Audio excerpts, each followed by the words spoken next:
여러분은 서울시 상도동에 위치한 성대골 에너지 자립마을에 대해 들어보신 적 있으신가요? 우리나라의 대표적인 에너지 자립마을 중 하나로 에너지 자립마을은 에너지 수요를 최소화하고 마을 공동체의 에너지 자립도를 높이기 위한 자발적인 에너지 절약, 신재생 에너지 생산에 참여하는 마을을 말합니다. 그래서 성대골 에너지 자립 마을에는 전통시장에 설치된 태양광 패널과 에너지 고효율 제품을 판매하는 에너지 슈퍼마켓 등 독특한 시설물을 찾아볼 수 있는데요. 원자력 발전을 제외한 에너지 수입 의존도가 92.3%에 이르는 우리나라에서는 이렇게 자발적인 참여로 에너지를 절약하는 공동체의 확산도 에너지 문제를 해결할 좋은 방안 중 하나이지만 갈수록 심화되는 에너지 문제를 극복하기 위해 안전하고 깨끗한 대용량 에너지원을 다방면으로 찾고 있습니다. 그중 하나가 바로 핵융합 발전입니다. 쉽게 얻을 수 있는 중수소와 삼중수소를 원료로 이용해 무한하면서도 엄청난 에너지를 발생시킬 수 있으며 안정성도 매우 높은 에너지 발전 방식이라고 하는데요. 전 세계가 에너지 전쟁을 펼치고 있는 지금 우리나라를 비롯해 자원이 부족한 여러 국가들은 과학기술의 힘으로 에너지 자립이라는 꿈을 이룰 수 있을까요? 안녕하세요. 저는 요즘 것이 궁금한 과학뉴스 요즘과학의 진행을 맡은 요즘것 강주환입니다. 오늘 제가 여러분께 소개해드릴 뉴스는요. 미국의 핵융합 연구시설인 국립점화시설에서 지난해 12월에 이어 두 번째 핵융합 점화에 성공했다는 소식입니다. 오늘 여러분과 함께 해주실 전문가분은요. 전 세계가 주목하고 있는 우리나라의 자랑스러운 핵융합 연구장치죠. K스타를 운영하고 있는 한국핵융합에너지연구원의 권재민 박사님입니다. 박사님, 안녕하세요. 안녕하세요. 저희 또 요즘 과학에 또 외부 전문가분이 또 출연을 해주시게 됐는데 외부 전문가분이 나오게 되면은 저희 요즘 과학의 공식 질문이죠. 박사님께서 어떤 업무를 지금 담당하고 계신지 시청자분들께 소개를 부탁드리도록 하겠습니다. 예, 안녕하세요. 방금 소개받은 핵융합에너지연구원의 권재민입니다. 저는 핵융합로 내부의 초고온 플라즈마 상태를 슈퍼컴퓨터를 사용을 해서 분석하고 예측하는 그런 연구를 기본적으로 하고 있습니다. 여기에 사용되는 다양한 컴퓨터 시뮬레이션들이 있는데 이제 이런 데 사용되는 프로그램 개발, 그리고 또 최근에는 게임 그래픽 기술을 이용한 가상 핵융합로, 저희가 버추얼 K스타라고 부르는 이 기술 개발도 함께 진행을 하고 있습니다. 이제 이런 기술들을 활용을 해서 K스타 실험의 효율을 높이고 우리가 최종적으로 목표로 하는 운전 목표 달성을 위해서 제가 또 노력을 하고 있고요. 또 이런 기술들을 바탕으로 미래에는 핵융합로를 설계하는 그런 기술도 저희가 개발을 하기 위해서 노력을 하고 있습니다. 사실 요즘 과학에서 예전에 계산 과학에 대해서도 한번 소개를 해드린 적이 있는데 계산 과학도 컴퓨터 시뮬레이션을 이용을 한 거잖아요. 네네. 이제 박사님이 하고 계신 연구도 이제 컴퓨터 시뮬레이션을 이용해가지고 K스타의 발전에 기여를 하고 계신 것 같고 앞으로 컴퓨터 시뮬레이션 관련된 분야는 굉장히 다양한 연구 분야에 사용이 되지 않을까 그렇게 좀 예상이 되고. 네, 맞습니다. 네. 이제 그러면은 본론으로 이제 들어와서 보통 흔히 저희가 알고 있는 원자력 발전 같은 경우에는 핵 분열 발전이라고 제가 알고 있어요. 핵융합 발전은 어떤 거고 어떤 원리로 발전이 되는 건지가 좀 궁금한데요. 예, 말씀처럼 이제 원자력은 핵 분열, 우라늄과 같이 이제 무거운 원자핵이 반으로 쪼개질 때, 분열할 때 발생하는 미세한 질량 차이를 이용하는 그런 발전 방식입니다. 이제 미세한 질량 차이가 아인슈타인의 그 유명한 질량 에너지 등가 공식이죠. E는 mc제곱에 따라서 에너지로 이제 변환이 되는 이런 원리를 사용을 하는 건데요. 이 유명한 공식이 여기에 이용이 되는 거군요. 그렇죠. 핵융합은 이제 그 반대 과정을 저희가 활용하는 거라고 보시면 되겠습니다. 자연은 재미있게도 수소와 같이 굉장히 가벼운 원자핵들이 하나로 합쳐질 때에도 미세한 이제 질량 차이가 발생하는 이제 그런 현상이 있습니다. 이제 미세한 질량 차이가 앞서하고 똑같이 E는 mc제곱에 따라서 에너지로 변환되는 것을 활용하는 것이 핵융합 반응입니다. 그래서 이제 핵 분열 반응과 다시 한번 융합 반응의 차이점을 요약하자면 핵 분열 발전은 무거운 것이 분열하는 반으로 쪼개질 때 만들어지는 질량 차이를 에너지로 바꾸는 그런 발전 방식이라고 생각을 하시면 핵융합은 가벼운 수소와 같은 네네. 가벼운 물질들이 융합하면서 하나로 합쳐지면서 만들어지는 질량 차이를 에너지로 바꾸는 그런 방식이라고 보시면 되겠습니다. 제가 얼마 전에 찬드라얀 3호가 인류 최초로 달 남극에 착륙했다는 소식을 전달해 드린 적이 있거든요. 이제 달 자원 중에 헬륨3가 있다고 제가 들었는데 헬륨3도 핵융합 발전의 원료가 될 수 있다고 하더라고요. 헬륨3도 핵융합 발전의 원료가 될 수 있는 건가요? 예, 될 수 있습니다. 아까 이제 원자력 발전, 핵 분열 발전에 이제 예를 들면서 지금 우라늄과 같은 무거운 원자핵이 반으로 쪼개지는 반응이다 이제 말씀을 드렸는데요. 우라늄 또는 뭐 플루토늄과 같이 이제 무거운 반응 원소들을 이용한 핵 분열 반응이 여러 가지가 있는 것처럼 핵융합 반응도 사용하는 가벼운 이제 원자핵 물질이 어떤 거냐에 따라 가지고 여러 종류가 있습니다. 수소를 이용한 핵융합 반응과 더해서 이 헬륨-3를 이용한 핵융합 반응도 얼마든지 가능합니다. 다만 차이는 수소를 이용한 핵융합 반응은 비교적 온도가 낮은 조건에서도 일어나는 반면 헬륨-3를 이용한 핵융합 반응은 더 높은 온도를 필요로 한다는 점에서 기술적인 난이도의 차이가 있습니다. 반면에 헬륨-3를 이용한 핵융합 반응은 핵융합 반응의 결과물이 양성자이기 때문에 높은 에너지를 갖는 양성자이기 때문에 그 자체가 높은 전류를 의미를 합니다. 그래서 핵융합 반응에 의해서 높은 전류, 즉 전기가 직접 만들어지는 그런 장점이 있습니다. 반면에 수소를 이용한 핵융합 반응은 핵융합 반응에 의한 결과물이 높은 에너지를 갖는 중성자이기 때문에 결국은 핵융합 반응을 열 형태로 우리가 이제 처음에 갖게 되고 그 열을 이용을 해서 스팀을 만들고 발전기를 돌려서 전기를 만들어야 되는 번거로움이 있습니다. 이런 차이 때문에 헬륨-3를 이용한 핵융합 반응이 훨씬 더 우리한테 기술적으로 좋은 것이죠. 수소를 이용하게 되면은 이제 에너지 변환 과정을 한번 거쳐야 그렇죠. 되지만 헬륨-3를 이용하면은 그렇지 않으니까 헬륨-3가 좀 더 이상적인 핵융합 발전 방식이라고 할 수 있겠네요. 네, 맞습니다. 박사님, 그러면은 제가 앞서서 소개를 해드렸던 뉴스로 돌아와서 미국의 국립점화시설에서 핵융합 점화에 성공했다는 소식을 발표했다고 하는데 이 소식이 어떤 소식인지 좀 설명을 부탁드리도록 할게요. 예, 이번에 이제 발표한 그 국립 점화시설에서 이제 성공시킨 핵융합 반응은 소위 말하는 관석 핵융합 방식입니다. 관성 핵융합이요? 네, 이 관성 핵융합은 원리는 다음과 같습니다. 굉장히 강력한 이제 초고출력 레이저를 금속으로 만든 이제 얇은 캡슐에 쏘이는데 이제 이 금속 캡슐 안에 핵융합을 일으킬 수 있는 수소 연료가 들어 있습니다. 레이저가 금속 캡슐의 이제 표면을 때리면 여기서 굉장히 강력한 X선이 방출이 되는데 이 X선이 가지고 있는 힘으로 말 그대로 안에 있는 수소 연료를 뭉치고 짜부라뜨려서 압력을 가해서 이제 핵융합 반응을 일으키는 그런 방식이고 그런 이유 때문에 이제 관성 핵융합이라는 표현이 사용이 된다고 보시면 되겠습니다. 그러면은 레이저를 발사를 하고 거기서 X선이 방출이 되고 그 X선의 에너지가 이 수소 연료를 짜부라뜨리고 뭉쳐서 핵융합 발전을 유도하는 네. 그렇게 생각을 하면 되는 거죠. 예, 맞습니다. 그렇게 해서 이제 만들어진 핵융합 반응이 최종적으로 레이저를 입사시키는데 이제 들어간 에너지보다 이제 훨씬 크고 그런 이제 의미가 있는 거죠. 그런 성과를 얻어냈다는 소식이고요. 이제 이때 이제 가장 중요한 것은 최종적인 그 만들어진 X선의 이제 그 균일도가 이 원형으로 돼 있는 수소 그 연료를 균일하게 이렇게 짜부러뜨릴 수 있도록 대칭을 유지하는 게 되겠습니다. 손으로 힘을 가해서 만두를 빚는 걸 생각하시면 될 것 같아요. 강하고 가급적이면 고르게 힘을 가해야 이 만두가 작게 이제 잘 빚어지면서 압축이 될 텐데 네네. 어느 한 군데 이제 대칭이 깨지면 재료가 터져서 이제 반응이 일어나지 않겠죠. 만두 속이 터지는 거군요. 네, 맞습니다.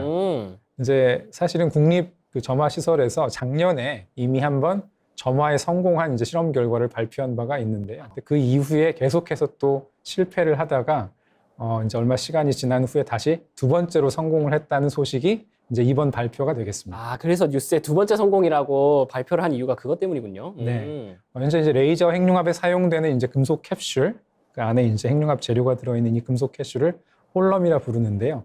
이 홀럼의 제조 정밀도가 매번 성공을 보장할 만큼 완벽하지는 않은 것 같습니다. 아직은. 네.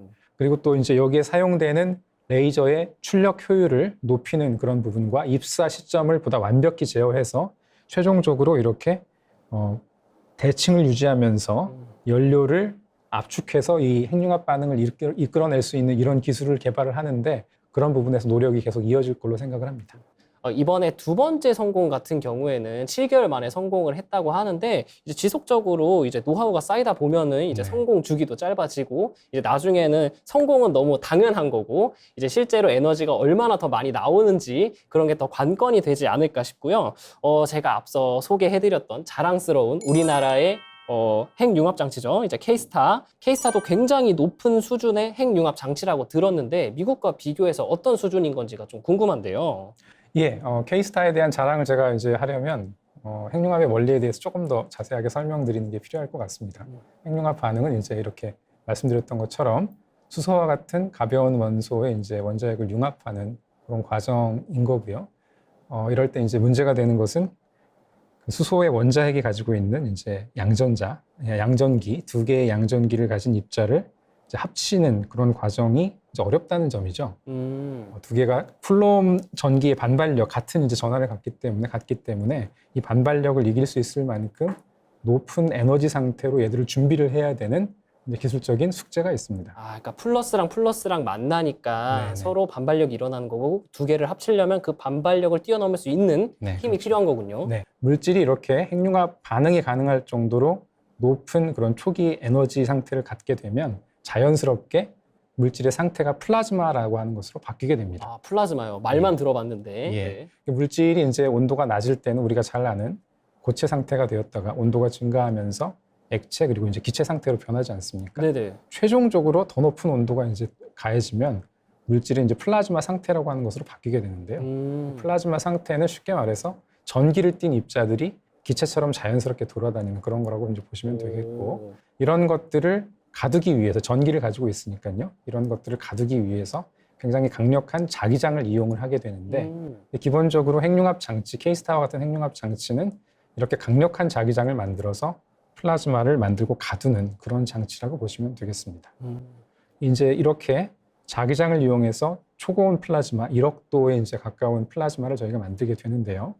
이렇게 1억 도에 가까운 플라즈마를 만들고 케이스타에서는 최대 300초 동안 얘들을 가두는 그런 목표를 가지고 연구를 이어가고 있는데, 이제 이게 앞서 말씀드렸던 미국의 관성 핵융합 방식과 차별이 되는 부분은, 관성 핵융합 방식은 레이저를 이용한 핵융합 반응을 한 캡슐을 이용해서 이제 일으키고 나면 안을 딱 깨끗하게 비우고 난 다음에 다시 또 캡슐을 집어넣어서 또 반응을 일으키고 또 이걸 끄집어내고 또 캡슐을 집어넣어서 반응을 일으키는 기본적으로 펄스 형태의 발전 운전이 될 수밖에 없는 반면에, 이제 계속 지속적으로 그렇죠. 원료를 투입을 해야 되는 거군요. 네네, 그렇죠. 반면에 케이스타와 같은 이제 강력한 자기장을 이용한 방식은 플라즈마를 이렇게 한 군데 가둬놓고 자연스럽게 그 안에서 핵융합 반응이 지속적으로 일어나도록 그렇게 만들 수 있다는 그런 장점이 있어서 기술적으로 대비가 되는 부분이고요. 특히 이제 또 제가 강조하고 싶은 부분은 결국은 케이스타의 기술력이 이제 앞서 있는 가장 핵심적인 부분이 이 자석에 있습니다. 자기장을 만드는 자석에 있는데요.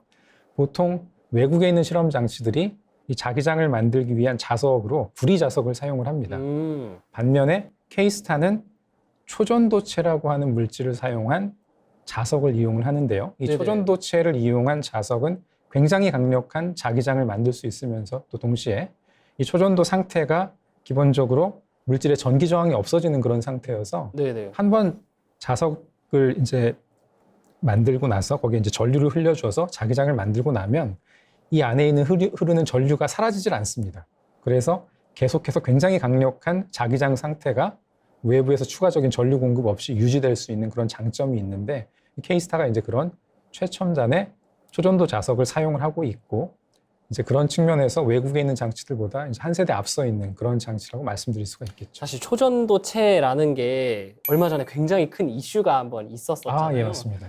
예. 초전도 자석이 이제 우리나라 케이스타가 굉장히 세계적인 핵융합 장치가 될 수 있었던 비결이었던 거군요. 네, 맞습니다.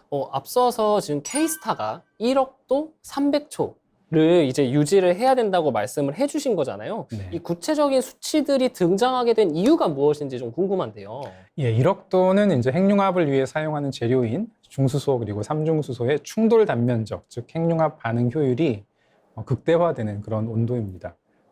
우리가 이제 기술적으로 높은 온도를 만드는 난이도와 이제 그렇게 해서 달성한 온도의 핵융합 효율을 생각했을 때 1억 도가 되면 가장 이상적인 이제 핵융합 반응을 유도할 수 있어서 그런 이제 목표를 설정했다 보시면 되겠고요. 가장 효율적인 온도인 거죠. 네, 그렇습니다.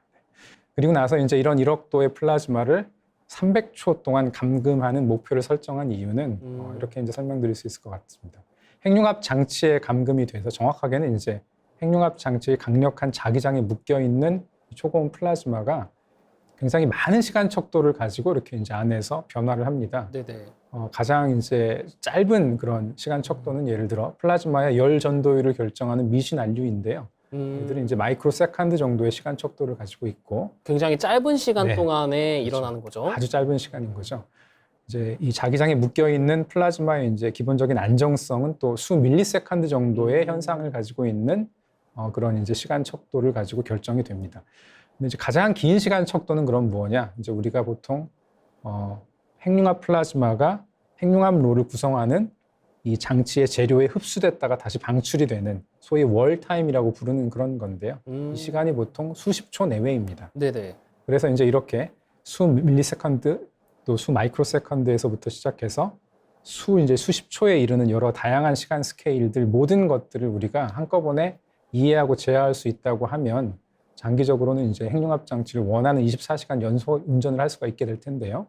이렇게 이제 가장 긴 시간 스케일에 해당하는 월타임 수십 초를 반복해서 제어하고 안정적으로 우리가 유지할 수가 있다고 생각을 하면 아까 말씀드렸던 24시간 연속 운전을 위한 기술을 우리가 확보했다고 이렇게 이제 선언할 수가 있고 그런 의미에서 300초가 저희한테 의미가 있다고 보시면 되겠습니다. 그러니까 300초가 24시간 동안 내내 K스타가 운영하기 위한 제어할 수 있는 척도가 된다. 그런 네. 말씀이신 거죠. 예, 맞습니다. 제가 예전에 뉴스를 봤을 때는 K스타가 이제 1억 도의 온도를 뭐 이제 수십 초간 유지했다라는 기사도 봤었는데 이제 앞으로 300초를 결국 달성을 해야 되잖아요. 네, 맞습니다. 300초 달성하기 위해 K스타가 어떤 노력을 지금 하고 있나요? 우선은 1억 도에 이르는 이제 이 초고온 플라즈마를 더 안정적으로 가두기 위해서 핵융합로 내벽의 재료를 지금 현재 저희가 사용하는 탄소 재질의 그런 내벽 재료에서 네. 텅스텐 재료로 바꾸는 작업을 진행을 하고 있습니다. 텅스텐은 이제 훨씬 더 높은 온도에서 잘 견디는 그런 재료이기 때문에 300초로 1억 도 플라즈마를 더 지속해서 운전을 하는데 유리할 걸로 생각을 하고 있고요. 또 거기에 더해서 이 텅스텐 재료, 텅스텐 타일을 저희가 이제 만들어서 붙이는 건데요. 이 타일 뒤에는 고압으로 또 냉각수를 흘려서 더 적극적으로 이 핵융합로의 벽면의 온도를 낮추는 그런 기술들도 함께 이제 또 개발을 하고 또 적용을 할 그런 계획입니다. 그리고 또 이제 무엇보다 중요한 것이 이렇게 이제 1억 도로 플라즈마를 가열하는데 필요한 이제 여러 가지 가열 장치의 운전 효율을 높이는 작업이 될 텐데요. 이제 이런 부분의 연구도 굉장히 많이 진행이 되고 있고 가장 중요한 것은 이렇게 1억 도로 만들어진 플라즈마를 이 안에서 안정적으로 제어하는 제어 기술입니다. 플라즈마 상태를 우리가 빠르게 파악을 하고 원하는 방향으로 이제 계속해서 움직이면서 이 상태를 유지할 수 있어야 할 텐데 여기에 사용되는 플라즈마의 이제 진단 장치 그리고 여러 가지 제어 장치들을 보다 정교하고 신뢰성 있게 만들어서 효율적으로 K스타를 쭉 운전해서 최종적으로는 300초까지 갈 수 있는 그런 목표를 가지고 연구를 진행하고 있습니다. 네, 박사님께서 큰 기여를 해주셔야 되지 않을까 싶고요. 이제 앞서서 제가 말씀드렸던 것처럼 지금 세계가 사실 에너지 전쟁 중이잖아요. 네네. 핵융합 발전이라는 게 굉장히 지금 핫한 키워드인데 우리나라뿐만 아니라 전 세계적으로 이 핵융합 발전을 굉장히 많이 연구를 하고 있을 것 같아요. 전 세계적으로 어떤 연구를 하고 어떤 노력을 하고 있는지가 좀 궁금한데요. 네. 앞서도 말씀드린 것처럼 이제 핵융합 장치의 핵심은 역시 이 초고온 플라즈마를 묶어놓는 데 사용되는 강력한 초전도 자석입니다. 세계적으로는 하여튼 더 강력하고 더 효율적인 이 초전도 자석을 만들기 위해서 굉장히 다양한 노력들이 진행이 되고 있습니다. 상온 초전도체 사실 최근 소식이 들렸을 때 네네. 좀 기대가 있었지만 또 그게 이제 생각했던 대로 되지 않아서 좀 아쉬운 면이 있긴 한데 늘 핵융합 연구를 하는 사람들은 더 강력하고 효율적인 초전도 자석이 출현하기를 늘 기대하고 있고 그런 기술을 활용하기 위해서 노력하고 있다고 보시면 될 것 같습니다. 또 하나 또 이제 전 세계적으로 이제 진행이 되고 있는 노력 제가 이제 말씀드리고 싶은 것은 현재 이제 운전 중인 K스타와 같은 장치보다 더 규모가 큰 핵융합 장치를 만드는 그런 국제적인 공동 연구 노력입니다. 국제 핵융합 실험로 이터라고 하는 이제 장치를 만드는 건설 프로젝트인데요. 우리나라를 비롯해서 세계 7개 국가가 현재 이제 프랑스 남부 카다라시 지역에 모여서 이 장치의 조립과 건설을 진행을 하고 있습니다. 7개국이 모여서 지금 함께 진행하는 네. 공동 프로젝트인 거죠. 네, 그렇습니다. 이 프로젝트는 문자 그대로 인류가 지금껏 수행해온 어떤 과학 프로젝트보다도 더 거대하고 복잡한 작업이라고 보시면 되겠습니다. 아, 이 핵융합 장치를 설계하고 제작하고 건설해서 운영하는 데에는 물리, 기계, 전자, 재료, 컴퓨터, 우리 이제 이공계의 모든 학문을 아우르는 그런 이제 연구 노력이 필요한데, 총 집합해야 되는 거군요. 네, 맞습니다. 그런 종합 프로젝트로 전 세계 과학자들이 이 한 자리에 모여서 핵융합 발전의 성공을 위해서 국제적인 노력을 같이 하고 있습니다. 이 턴은 그러면 지금 어떻게 진행 중인 건가요? 아니 건설 중인 건가요? 어떤 상황인가요? 현재 건설이 계속 진행 중입니다. 건설 공정률은 70%를 넘어서 이제 80%를 향해 가고 있고요. 근데 워낙 복잡하고 말씀드린 대로 이제 인류사 최대의 과학 프로젝트이다 보니까 네네. 다양한 시행착오를 겪어가면서 계속 프로젝트는 진행되고 있다고 보시면 되겠습니다. 네. 앞으로도 이 프로젝트를 저희가 많은 관심을 가지고 지켜볼 필요가 있는 것 같고요. 네. 제가 요즘 과학을 통해서 굉장히 많은 다양한 미래 과학 기술들을 소개를 해드렸었는데 미래 과학 기술들을 이제 살펴보다 보면은 어떻게 이런 생각을 했을까 싶은 것들이 정말 많아요. 저도 이제 새삼 놀라게 되는데 어떻게 1억 도의 온도를 300초간 유지해?